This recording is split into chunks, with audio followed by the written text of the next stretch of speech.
L'éducation d'un enfant est la résultante de la participation de tout un village.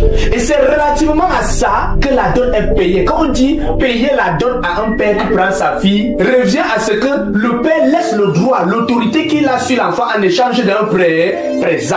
C'était ça, la dot. Donc payer la dot d'un enfant revenait à récupérer l'autorité de cet enfant entre les mains de son père en donnant un présent.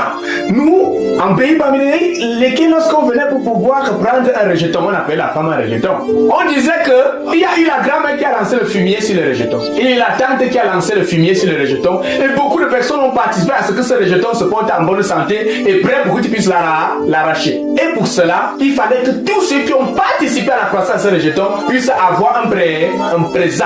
Ça faisait partie de la dot. C'est pourquoi, dans la liste de la dot que nos parents pouvaient donner, on pouvait dire, donne le paquet de la grand-mère, parce que grand-mère préparait toujours le macabo avec l'huile rouge pour que l'enfant mange et grandisse. Donne le paquet à papa, parce que papa a beaucoup souffert pour que l'enfant atteigne ce qu'elle a atteint aujourd'hui. Un paquet pour l'oncle tel, parce que l'oncle tel l'avait soutenu lorsqu'elle était tombée malade. Un paquet pour tel cousin, et même pour tel voisin, parce que le voisin avait fait telle chose lorsque l'enfant se trouvait dans telle situation. Voilà ce qui constituait donc ce qu'on appelle la liste de dot. Et c'était pas permis aux vautours, aux personnes qui n'ont pas participé au bien-être de l'enfant, à l'éducation de l'enfant, de manger la dot de cet enfant. C'était pas permis.